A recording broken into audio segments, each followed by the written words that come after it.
All right, guys. Today, Chris pulling into the site here. Let me grab this. Alrighty, we're back in action. Yeah, we're pulling into our site here. This is a clearing for a housing plan. There's our newer Komatsu 290 with the Rotobec. We're actually waiting on a couple parts for the Rotobec right now. A couple check valves, and it's not letting the saw operate too well. This is around a 20-acre site. Over to the right side of the plan, you'll see the big mulch pile there. We use the horizontal grinder there. That's a shred material, which makes the very nice mulch. And that's what we'll regrind, haul back to the shop, regrind it to size for mulch for around your house and for landscaping. And over to our left here is our wood chips. We use a different machine, wholesale whole tree chipper, and we'll haul the chips back to the shop and age them for approximately 6 months, and then we'll grind them to size, and that'll be used put in for filter sock material. And Ryan will we actually have Eric at the shop grinding today the filter sock material. So we'll get out here, we'll show you what's going on with the log skidding, processing and chipping, stump grinding and forestry mowing, and I will show you also the final product. Alrighty, back in action, and just arrived on the main part of the clearing site. Hey guys, got to put the old Vipers on turbo mode, get some stuff done. Don't want them falling off. Got the mullet looking fresh today. Looking very fresh. We'll show you, this is the side we did last week. You can see a nice final product. This was all trees.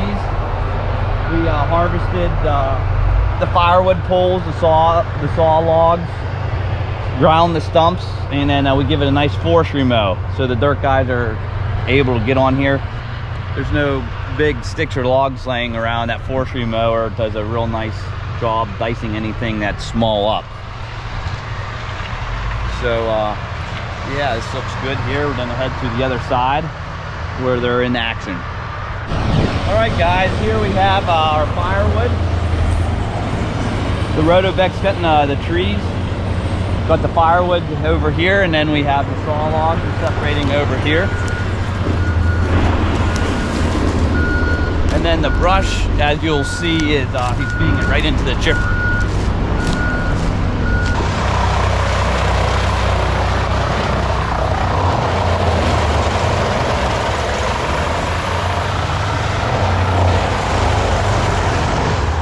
As you can see, stripping up anything usually around 8 inches and under go through the chipper. Anything that's larger, Ryan in the hoe, he'll cut out separate the firewood from the saw log. There's our John Deere 648. It's a beautiful machine. There's no steering wheel in there, it's all run by joysticks. And the seat pivots 360 degrees. It's a really slick machine. See how he just spins right in the chair, so he'll be looking forward, backing up, so you don't have to turn your head. And you get, in the old days, they had the old skidders, you always got a neck cramp.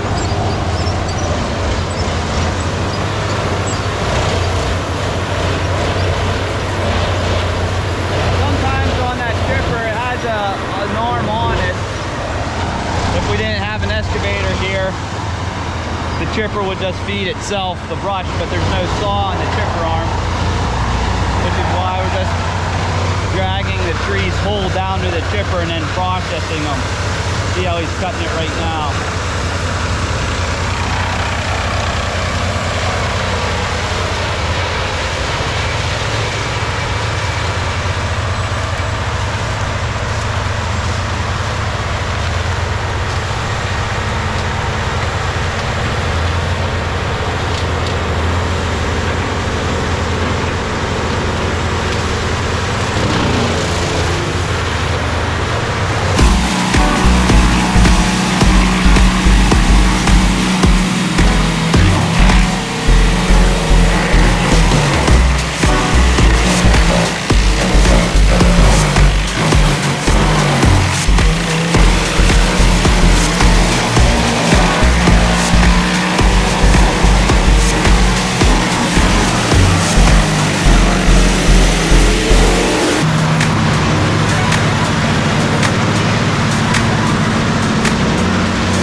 right, so we made it to the top hill. You can see a little more of clearing site. There's Chris down there and the CMI forestry mower. More logs that the skidder's taken to be chipped up. You can see the stump grinder back there.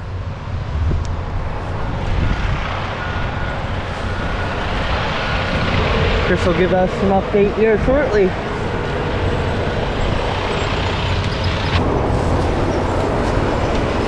Hey guys, there's our CMI 300.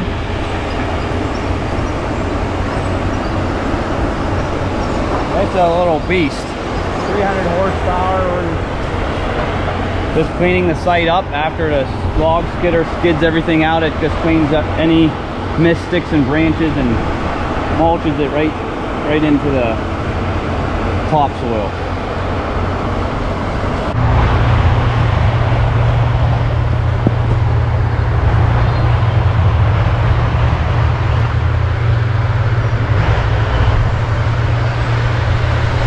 Here we got the CMI 300. We got the FAE head on it. We got brother Wesley in the cab tearing it up. Looking good, Wesley. Looking good. Things running all right? Yeah. Yeah, this is the teeth on this mower here. Again, you got your carbide knuckles on the top. Scattered teeth. On the sides, you got the sides really wear from material and stuff getting clogged in here, so they got carbide on the side teeth, and it actually takes care of a lot of the wire and stuff. The wire doesn't get into this machine near like the stump grinder. Usually breaks off. But yeah, we do some hard facing on the bottom of these, but once these carbide are off, the tooth is junk. You don't want it to wear into the pockets here on the sides. Once this tooth wears down so far, you don't want it wearing into the pockets. Time to replace the tooth. You can hard face here, get a little more life if the carbide is still good. We grease these bearings on here every 3 to 4 hours. On the stump grinder, we're every 2 to 3 hours.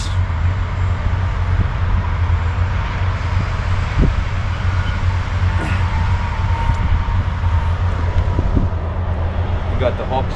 You can direct small brush and trees with these hooks. Say you're following the limit of disturbance on a clearing. We call it the LOD, limit of disturbance, where we don't want to go past. So you can hook small trees and brush and twist and bring them into the mouth.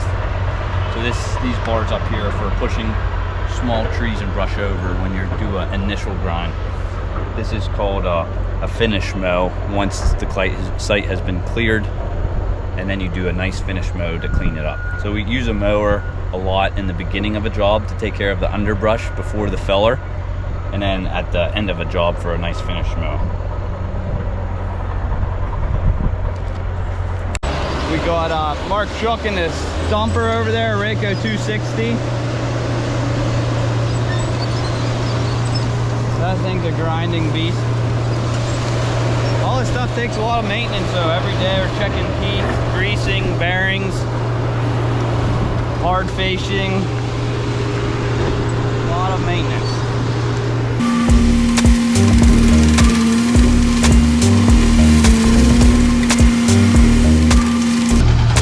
Yeah, that makes short work of. That was probably like a 30-inch red oak stump there. Probably have it done in probably 2 minutes or so.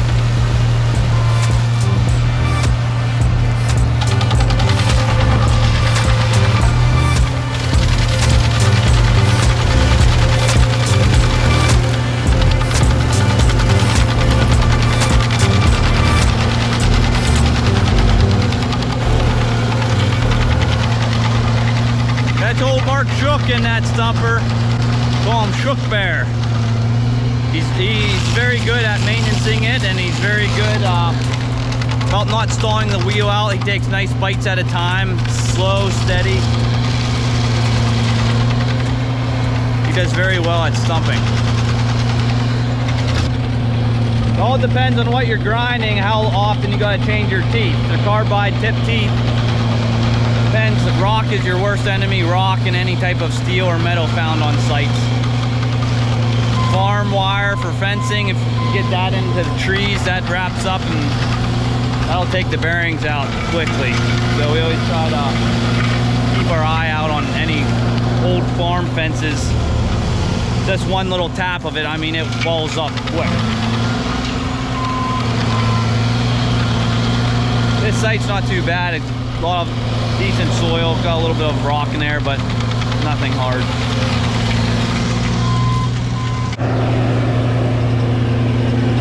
All right, let's go see. Let's go see what Mark's eating for lunch today. Old Marky Bear.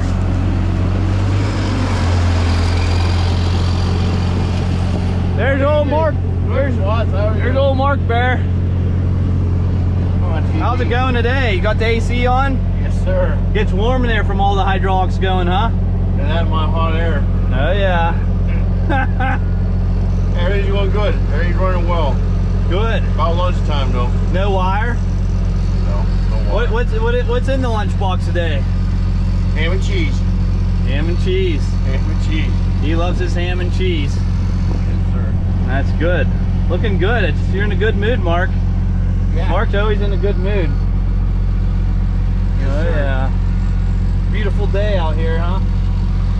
Very beautiful. Let's go show. I'm gonna show the guys your teeth on this wheel. Don't turn it on. Here's the wheel here. Here's your carbide on the tops here. So you have different angles. You switch them up. Bite the stump better. You can't have them all the same because different bites. We do a lot of hard facing here. Here's your bearings here. That's where the wire will hit this wire and the wire wraps up right in there and blows them out. We put these on here, welded these on for catches. It helps break the wire before they get to the bearings. It does help out a little bit. But yeah, it's the stump grinder. These are wear bars. And yeah, see, there's how we do the stump.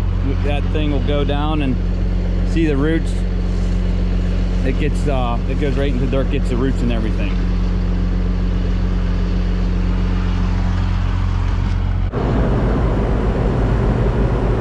Let's go see Micah over here.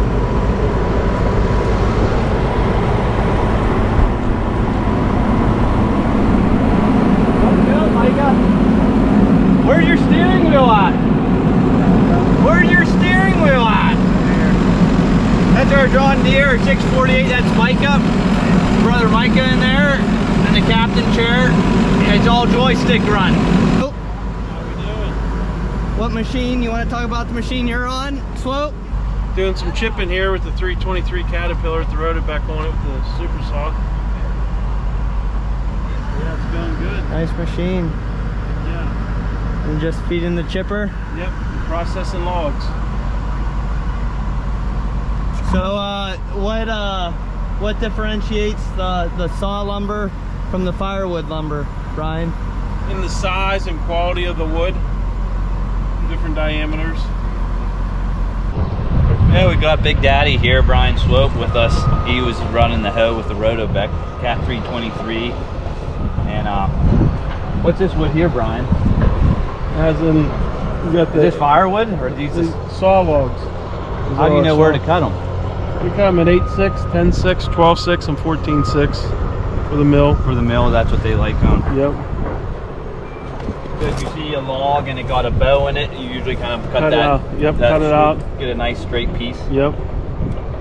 Keep her nice We got and here a little straight. hickory, Hickory, little red oak. white oak down here, White oak. a cherry, Yeah. Well, the white oak logs, they make those whiskey. yeah, the barrels. wine and whiskey barrels out of them. What are they called? Staves, something like that. But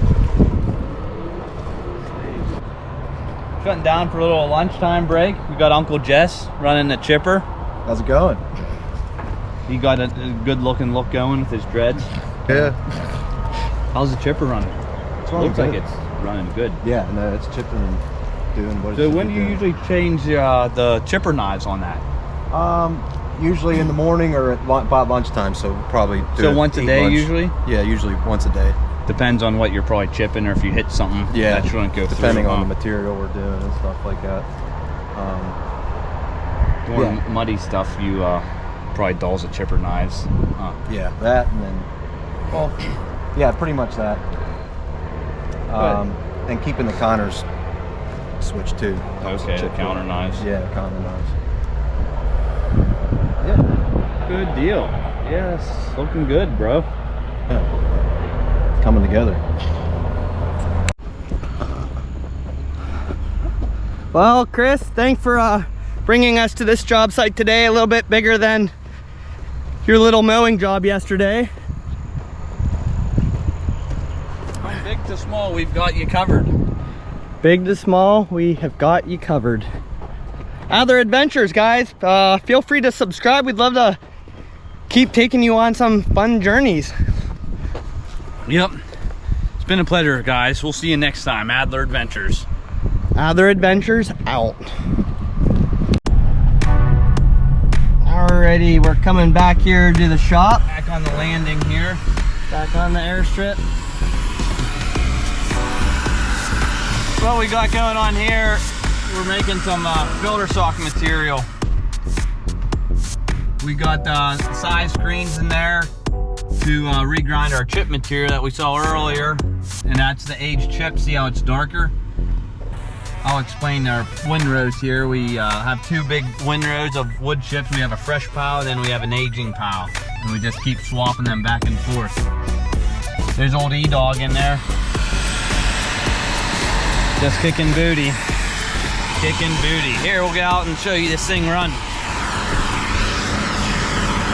There's our fresher pile of chips right here. Here's our aged windrow here. Got a 4-yard bucket on there. There we go, the mouth of the beast.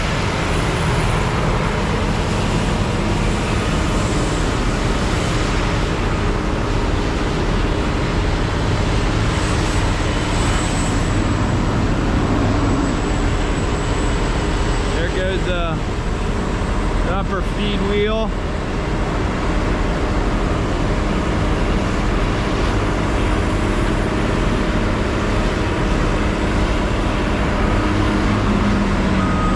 Takes it right in.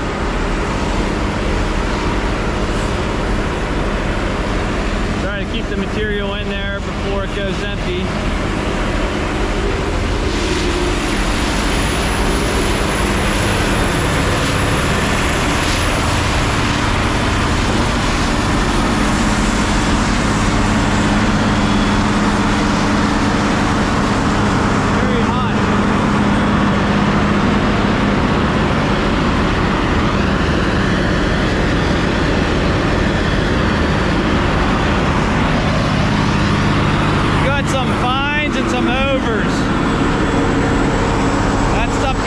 In the sock material for the erosion control, so the water comes in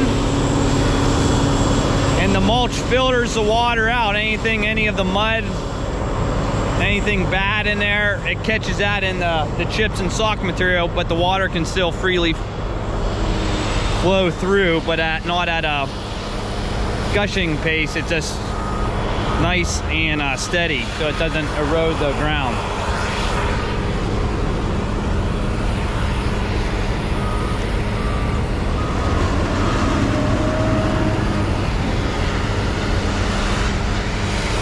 Next year's budget, we'd like to get a couple tipper buckets, some nice 7-yard tipper buckets. Oh my, he's crazy. He is absolutely crazy. He is a crazy sucker.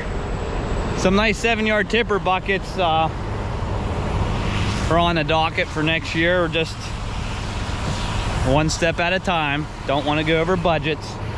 Let's see, Ryan, see if you can get up there. It's a good cardio activity. Keep them legs pumping up the hill. Have some king of the mulch piles. It's got a nice windrow here. We keep them in windrows to keep the heat. from the keep the heat so we don't have fires in the winter time. You don't want to make a pile too big or the heat burns up in there and you get what they call fissures, and they get real hot and the air starts moving. The hot air is trying to get to the cold air in the winter time, and it causes fires just like someone blowing in it. Here we come, Ryan. This might be a good view up here, huh? You up here, yeah.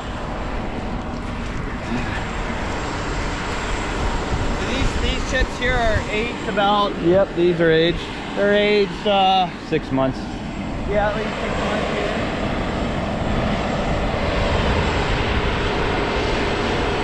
Don't see him close, Ryan.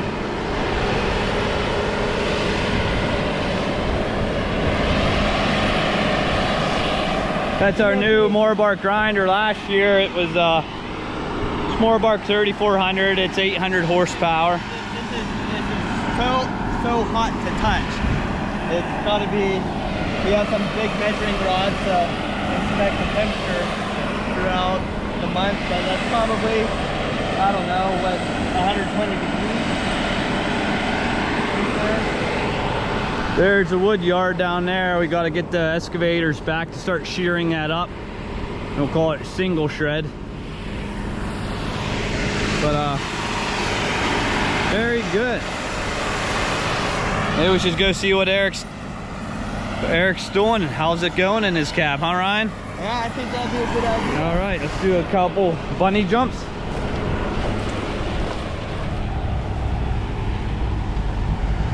Quasi. Eric's been with us since almost the beginning. Him and Beezer, our cousin, the longest employees here. Good old boys. Good old boys.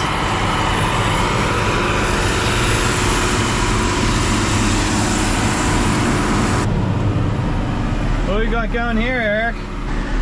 Call him E-Dog, the Quasi Master. What's that there? Little remote control Nintendo game? Yeah, that's pretty much it. Yeah, that's what he's running the machine on there. All the conveyors, throttles, tracking. All types of different settings, huh? Couple. It's a little hot in there. Oh, she's warm. She is warm.